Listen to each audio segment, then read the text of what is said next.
My name is Georgie Rose and I'm a dancer with the Norwegian National Ballet. I first got into ballet a bit accidentally. I was doing gymnastics. I was quite a hyper child, as all of us tend to be. Mum was a dancer, but she was in the Royal Ballet, but she wasn't so keen on me being a dancer. She just knew it was such a tough job to get into, and I was going down the more academic route, and she sort of was encouraging that. But then I had like an accident in a competition in gymnastics, and I broke a load of my fingers. And so I wasn't able to, I was swinging on the bars, and yeah, came off and broke some fingers. And I joined in with the ballet classes that were there. And I remember when Mum heard, the eyes like went wide. She was like, it's okay, I'm sure she won't love it, I'm sure she won't love it. Already then, like the difference with having music playing for me was so different. With gymnastics, there was some with the rhythmic, but not to that same connecting to it that there was with ballet. So then I started to take the odd little class, but still wasn't going for it, you know, full time or anything. It was, how old was I? I think like 9 years old, so not super young. But yeah, I was just enjoying it, kind of in the relaxed sort of setting. Then a friend of my mum's just was kind of curious and suggested, oh, why don't you just send her to the audition? Like, why not? There's no harm in it, you know? And I remember she was a bit apprehensive, but, you know, I was like, absolutely, yeah, let's do it. It's fun. It's another sort of competition. Great. So went along, and I was auditioning at this point for, it was year 8, so I'd missed the first year. And yeah, I hadn't been doing ballet very long at all. I was still having maybe like 1 or 2 classes a week, so casual. Mum had given in and was starting to give me the odd little bit of coaching, and I think she was seeing that I was starting to love it and that there was something there a bit. So I went to the audition, and I remember Mum's sort of mindset, and a bit mine at the time as well, was the fact that it was an incredible education system at the Royal Ballet School. You know, you were in groups of, we had 10 in a class for our studies, and I was coming from a school of like 50 in a class, and I loved my academics. I was really a little geek there.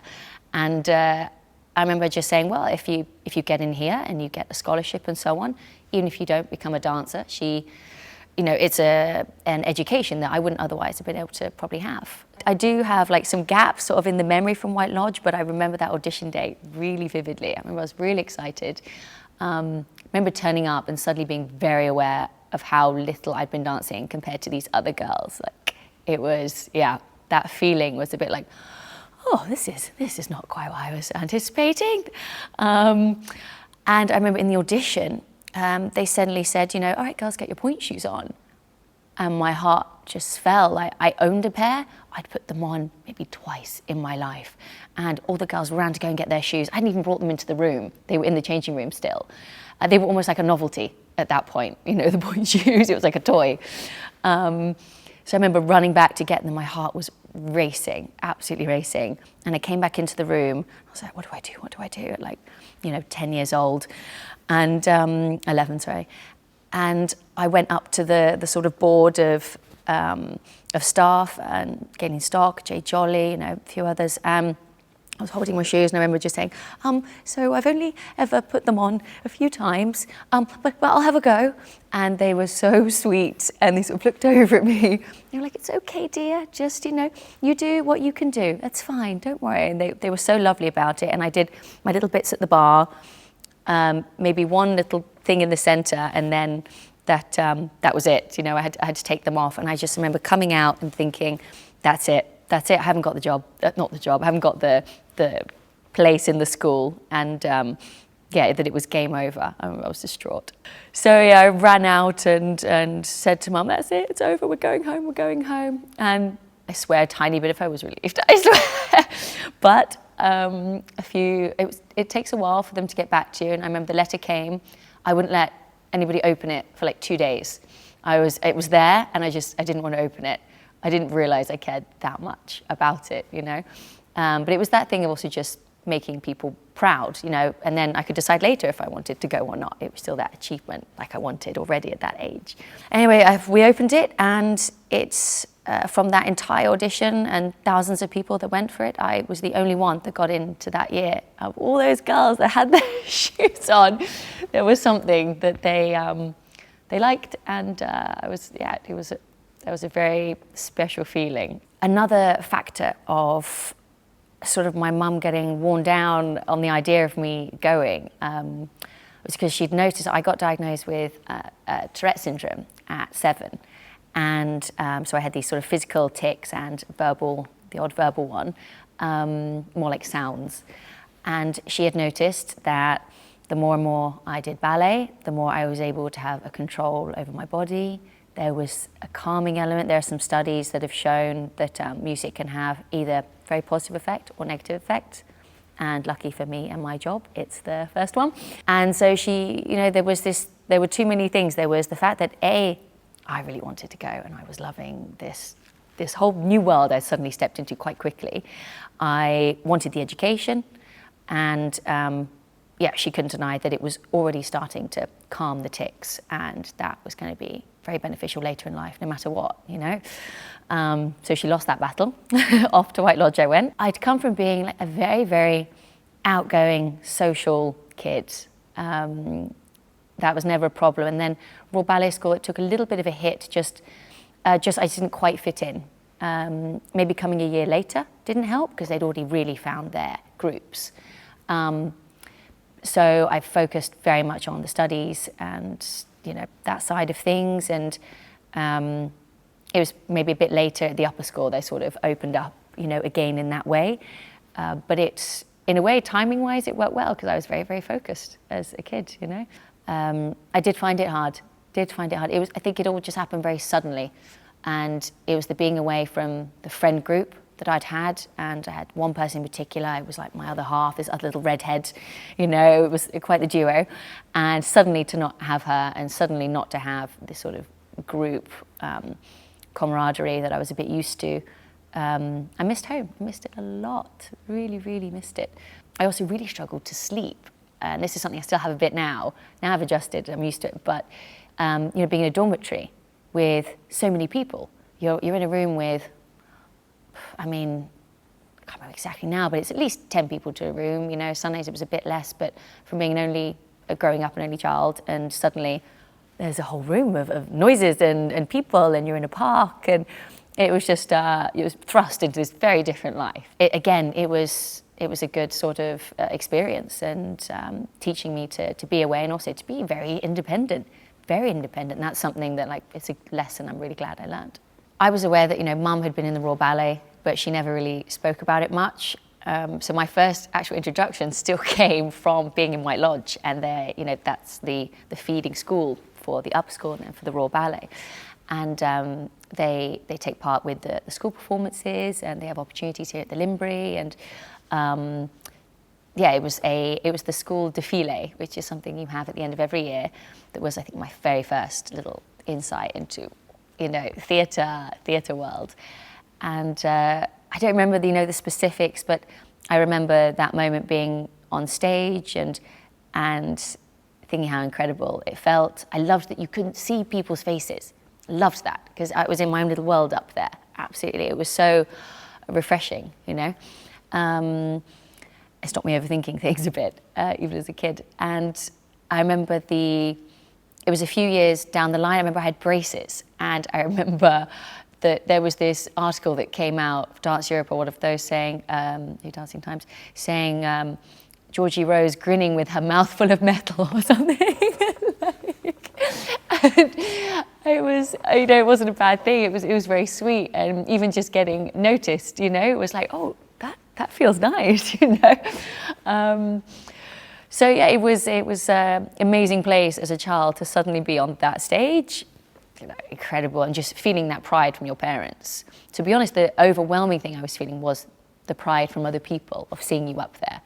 I was enjoying dancing and so on, but still the more, the greater kind of encouragement for getting up there again was like, wow, people are proud of you. People it's such a different feeling. So even, from a kid, it's like I wanted more of that. I wanted my parents to be proud, my friends to be proud, and so on.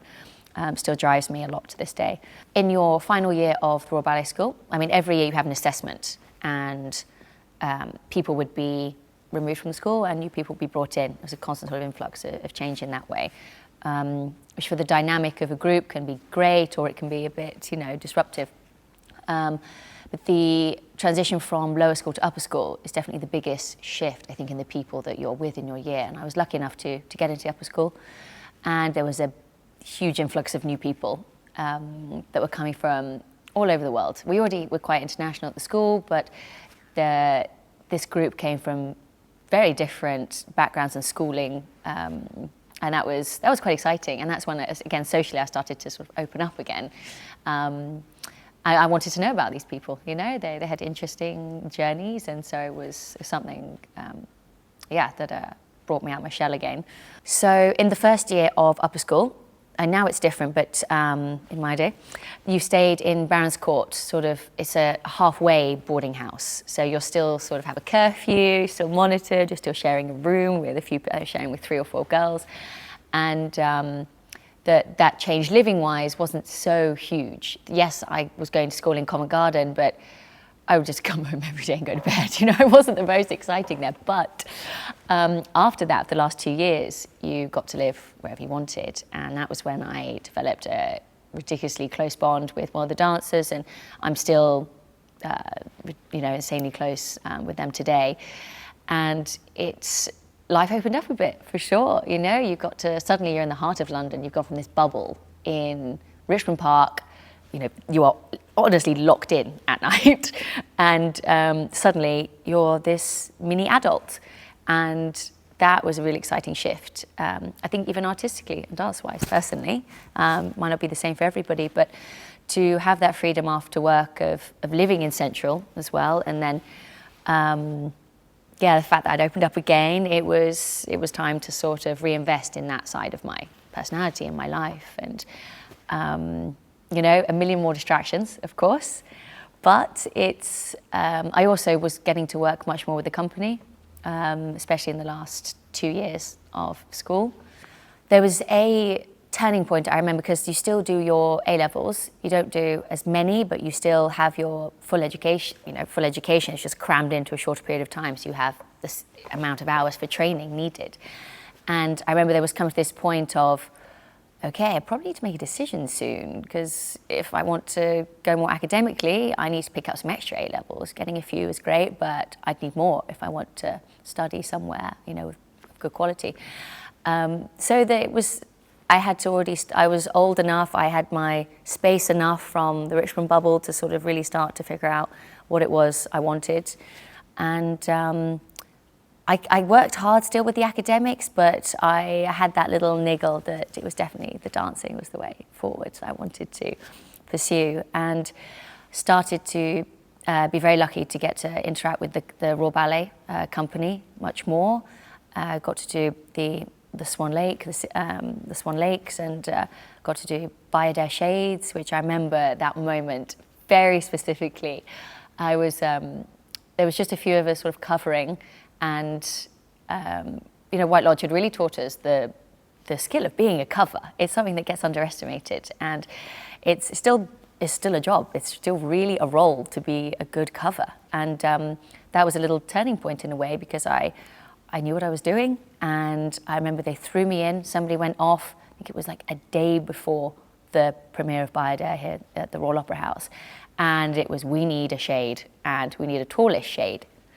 So luckily, in I went, and I remember the women here were wonderful. They were so supportive. I remember being dragged left, right, and centre to be in the right spot. It was that memory is so vivid. It was my first sample of company life, and that company camaraderie. And maybe that was something I hadn't experienced so much in the lower school, and I was getting a feeling of a little bit more of that in the upper school, but it's still very different dynamic to company life. And that was really special, and I love the performances.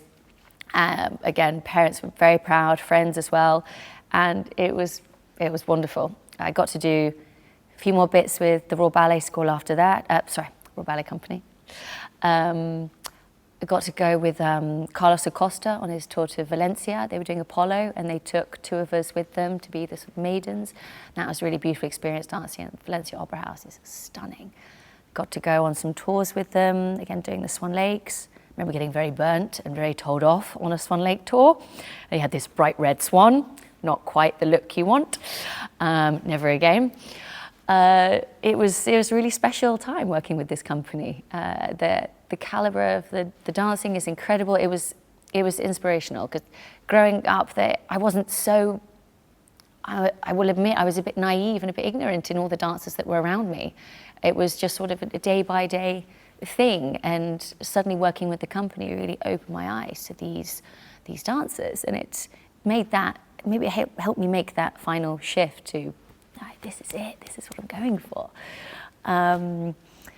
So yeah, I have to really thank the Royal Ballet Company for those opportunities, because it was a deal breaker, deal clincher. So I remember the 3rd year, everything was going well.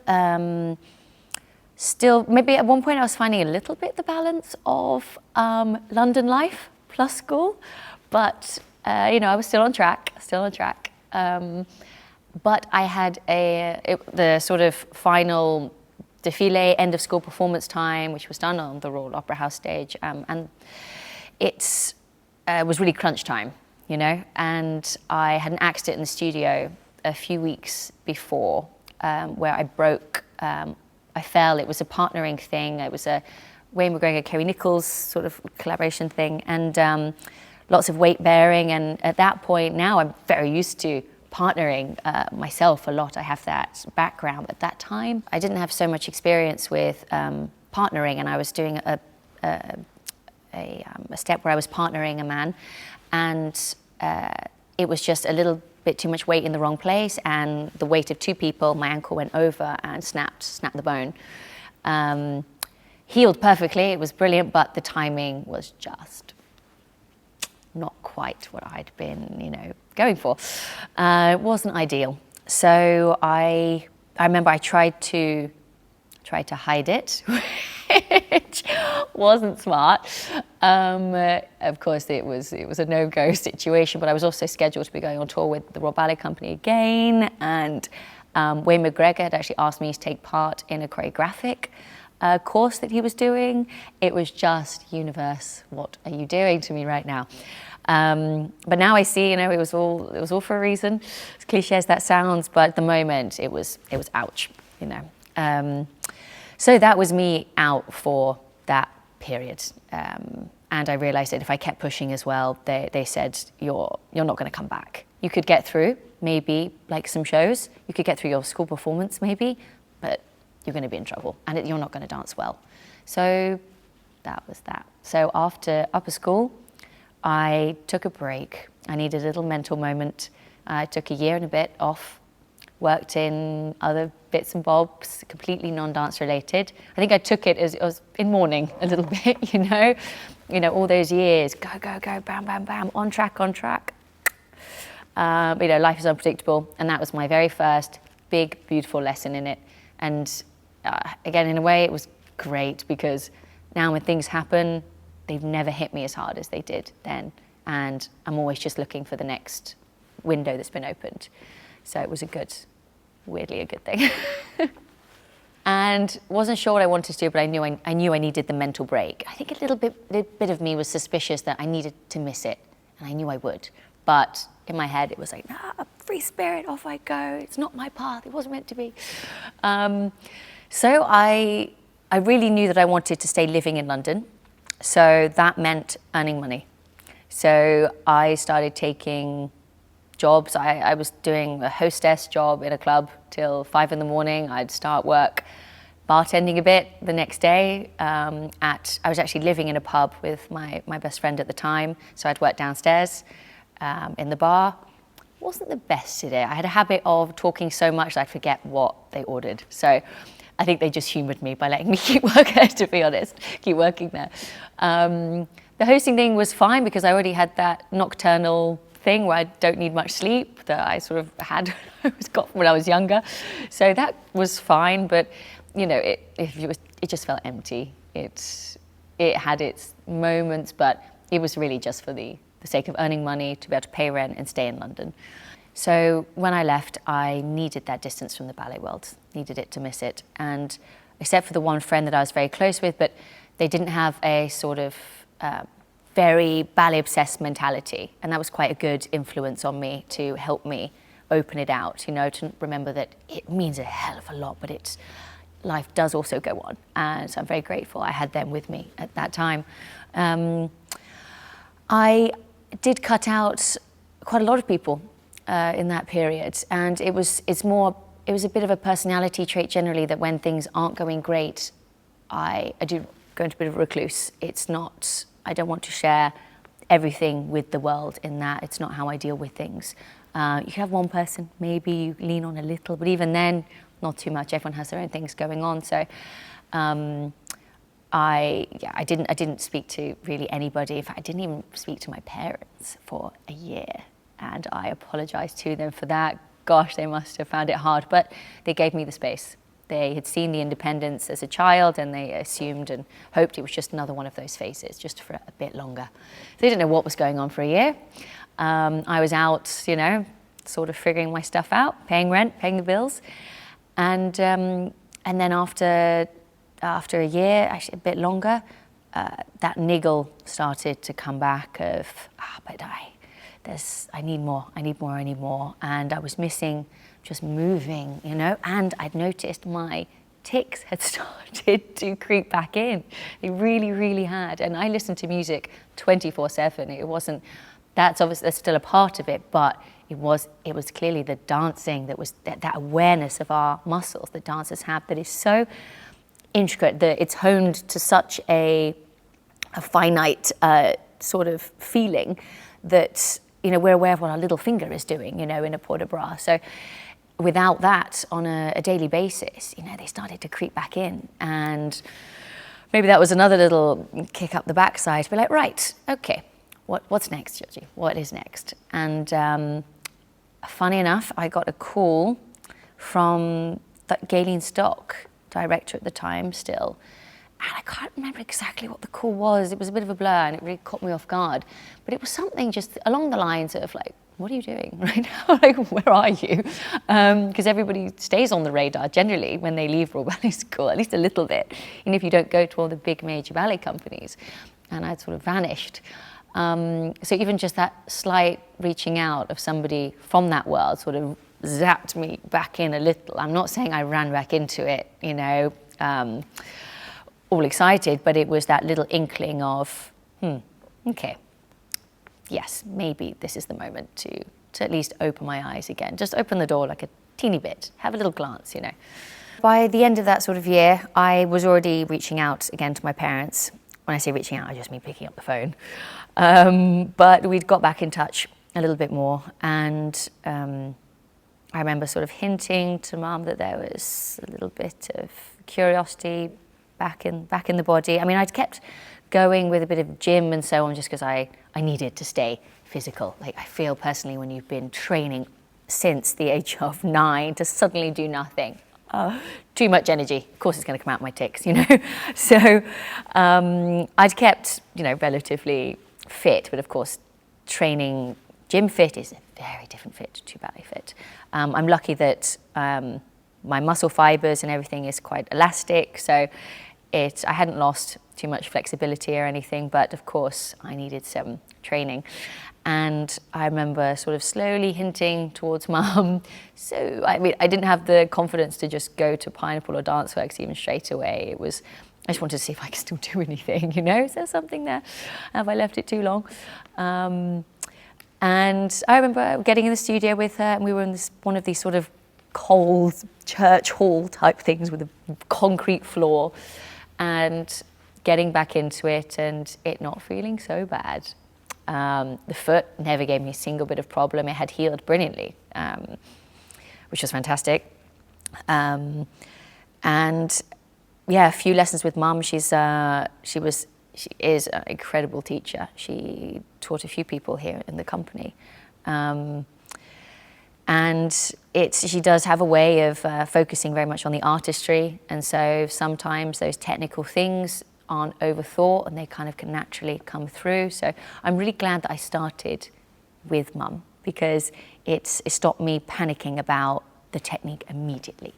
But of course, I needed that to be honed.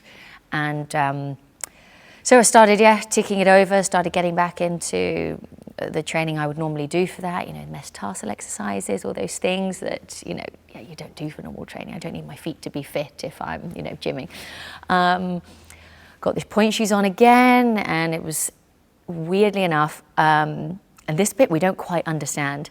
At school, I was never a jumper, particularly at all. I was adagey, fine. I had artistry and grace, but jumping was not my thing. And for some reason, when I retrained after that year and a half off, now my forte, and has been since then, is Allegro. And I don't know what it was in the retraining.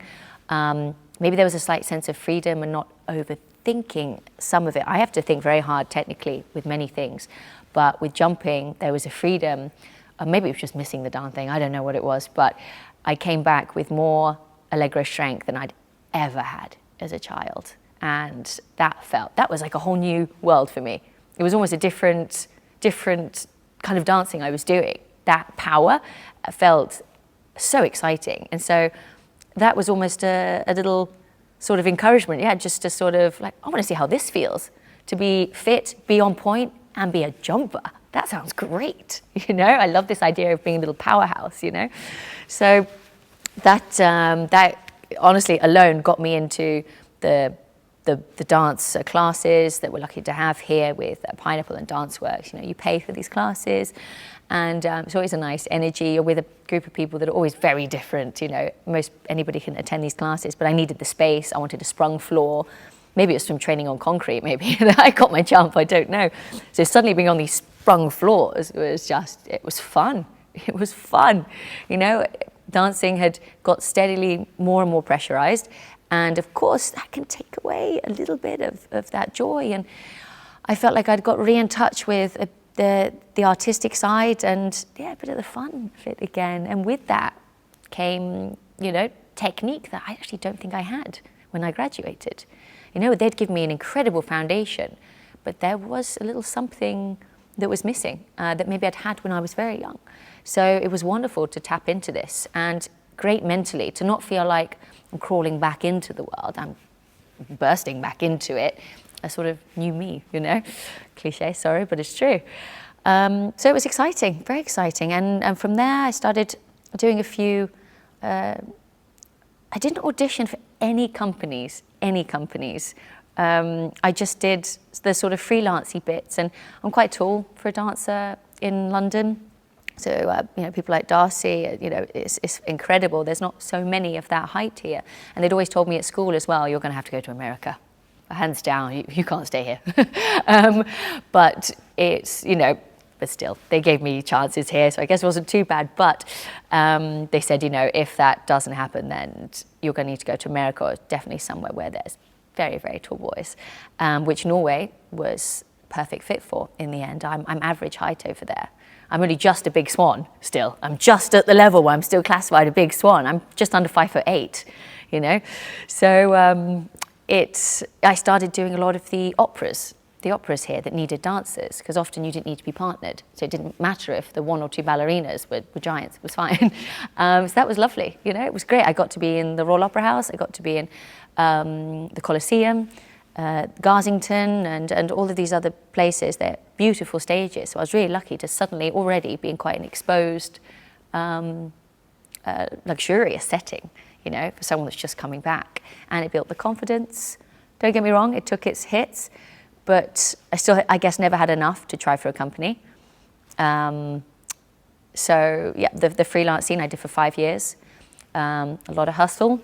But it was great. It was really educational, and I don't regret it. So the transition to Norwegian National Ballet, which is the only company I've been in, was from doing an opera with Garsington, and they held a big audition because it was going to be a lot of dancing. It was a real 50% dancing, 50% opera singing. It was Death in Venice, and they'd hired Andreas Heiser from Norwegian National Ballet at the time as the choreographer, and he hired me for the role. which was wonderful. That's when I realized that I loved acting as well, because it had a lot of drama, and I realized, oh, there's something new there as well. Tap into that later, noted. And I'd worked with him on this production. I remember at the time, I'd actually just got my first ever commercial for a very famous car company. I won't say what it is just in case. And it was going to pay so much money. And I'd also been offered Garsington with Death in Venice, which is still a very wonderful job to have, but it wasn't this commercial. And I remember looking at these two and thinking, oh my gosh, I know what I should do. This would mean I won't have to work in any clubs. I won't have to serve at any bars. I can just do this. I can just train, etc., etc. And there was this little thing inside of me that just, my jaw would clench. I couldn't. I was so curious about working with this guy and the passion that he had and the movement, vocabulary that he had. Because up until this point, I'd still been completely classically trained. And he moved in this way that was a different physicality. And the audition, I remember having such an incredible time and coming out like, wow, maybe I can do a bit more than just ballet, classical ballet. So, despite everybody telling me I was a fool, I took the job with Garsington and I went to work with Andreas Heiser in Death in Venice. And it was a beautiful experience. The process, I'd never had a process like this, working with this kind of choreographer and exploring movement. It was completely different, really opened my eyes. And already from that point I thought, no, for artistic growth, this was the one. Bank account, I'll make it work, it's cool, it's good. And then after I finished, it was my last day or two with him, and that melancholy started to set in of, oof, and the job hunt begins again. And he came to me and he said, what are you doing after this? And I was like, I do not know, that's how this goes. And he was like, right, you're coming to Norway with me. In 2-3 days, I'm telling my director, there's something about you she's going to love. And I didn't argue. I didn't tell my family there were any contracts going. I didn't tell anybody that. I just said I'm off to Norway to see Norway and to go with Andreas, and maybe I'll take a class, really downplayed. And I got there, I took class, and she came in and watched. We were going to do a bit of a workshop with Andreas as well, but after class, she came to me and she offered me a job that day. A year with the company, and I'd never had a year of anything in my life since school. That's the last time I'd had security, I guess, I moved to Norway within, I think it was 2 days. I flew back, I packed my things, didn't have loads at that time, packed it up, off I went to Norway, and I actually was lucky enough even to get my life contract, which is until 41 after 1 year. So suddenly from no stability, it was more stability than I ever even knew existed. I didn't know this was a thing, a life contract. But anyway, I was taking it year at a time. I was still pinching myself, I think, for the first year. And there were so many new factors to take in, let alone living in a new country. This part, it was lucky enough that though everything was written in Norwegian, turned up to the wrong rehearsals for a while, not gonna lie. But I was able to understand that side of it quite quickly, but I was lucky that everybody speaks English there, which was, we were quite privileged there. The biggest eye-opener, and probably one of the things that's responsible for my knowledge now as a choreographer and what I'm now excited to try and achieve, it was this hybrid. We are 50% classical, 50% contemporary. You have to excel in both.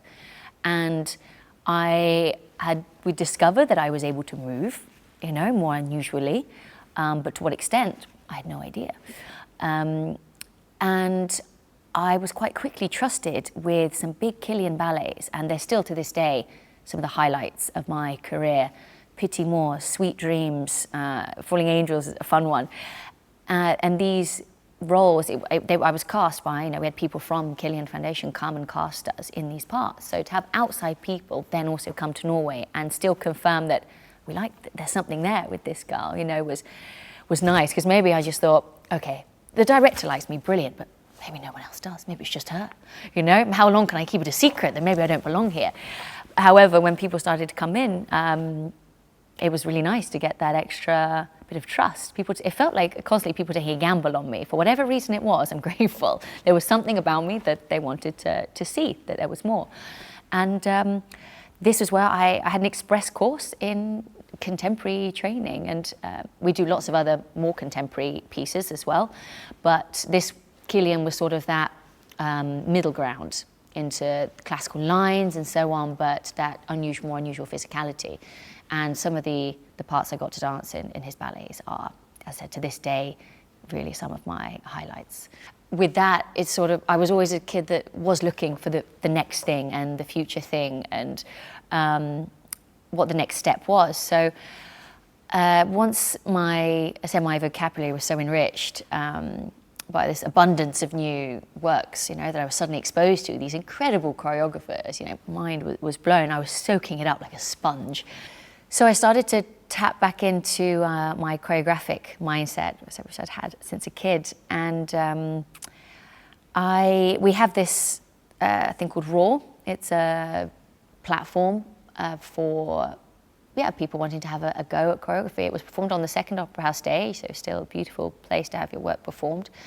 And it was that sort of little bit of freedom and exploration, I guess. And when you perform a role that's already made, of course you put in your artistry. A bit of you will always go into this, and certain choreographers let you take that a bit further.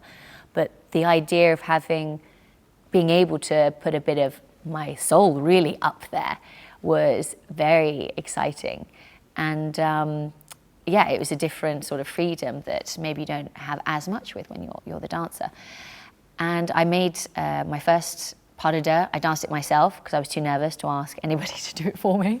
Was working with one of the older dancers who was a very experienced partner, and he was wonderful. That was probably really the perfect person to make my first piece on again with, because I told him a bit about where my vocabulary comes from. It has the very classical technique, but I wanted to use that dynamic and physicality from my Tourette's to give a different kind of use of the port de bras, because that's where my tics were based, sort of here upwards. And I felt I could be vulnerable with this person. The first time I'd spoken about it in a very long time. I really tried to sort of put that under the rug. That didn't define me, and it still doesn't.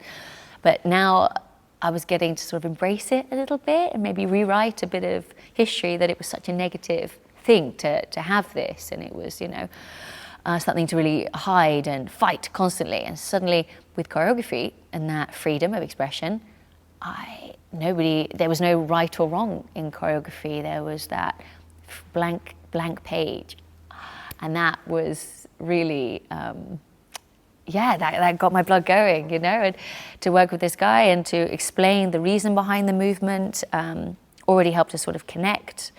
It's still something to this day I'm sometimes apprehensive about telling the dancers about, because you don't know how people receive it. But I think artists, when you give them something that comes from a very genuine place, they appreciate it. And I think sometimes it helps, I've realized now, it helps them connect a bit to the work. And I feel like mentally they can invest in it maybe slightly differently. It's not superficial movements that I'm making. They often have an emotional connection as well, but the physicality does come from something very, very real.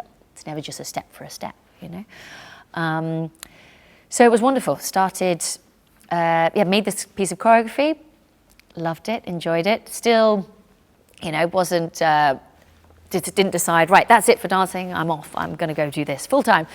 But it was a nice little, the planning had begun in my mind already of like, okay, I like teaching, but it's not for me. I like, I'm trying to think of what another job is you can do after being a dancer.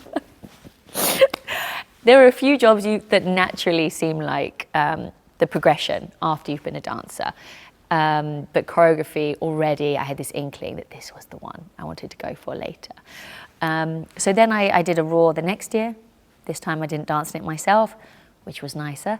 I love doing my own work, but for creating a piece, I think you need that distance. You need that physical distance to reach a certain standard Plus it takes twice as long. When you're in it, you've got to watch it, watch it. So I can make it work a lot quicker, of course, when I'm putting it onto others. And it means more, to be totally honest. It means so much more when I see other people embodying my work and I see that progression in their physicality. It's a euphoria. Like it means, it cuts deeper. It resonates so in such a more honest way to myself than sort of keeping it, all for me and knowing why I'm doing it, but no one else does, So, did a piece with a larger group, and from there, the company gave me, they started to give me projects and commissions with mostly freelance dancers, though, in Norway. I was working with a lot with contemporary dancers. Steered a bit away from the point work for a while. Then realized I was missing the point work in my work. I really wanted to find that combination, that fusion of the two. So we had this weird, dynamic sort of quality I wanted to put in. I had my contemporary knowledge of floor work and that side of things. And then we had the very, very classical based training, It was time to bring all those together if I was going to do the choreographic, route. I never, as I said, I really tried to keep my independence and my distance, but I can't deny that there was always somebody through the very, very difficult times that no matter that I never ever reached out to anybody, there were people that took a chance. There were people that saw something, they saw a potential, there was something that excited them, and they gave me chances. And without those people, the journey would not have connected. I might have excelled in something because I was driven, very, very driven. But for this road in particular, it really was these people and their interest and I guess support, for, I said, taking a risk. I thought of myself as a gamble for a very, very long time. I still probably do a little bit, but maybe that's the extra drive to do well. It was that thing from a kid of wanting to make someone proud. Someone takes a gamble on you, you apply, and that responsibility. So strangely enough, it was the perfect drive, to keep pushing myself and to keep exploring. So it was quite a journey, but I definitely got there with the support of a few people from this system, from the arts.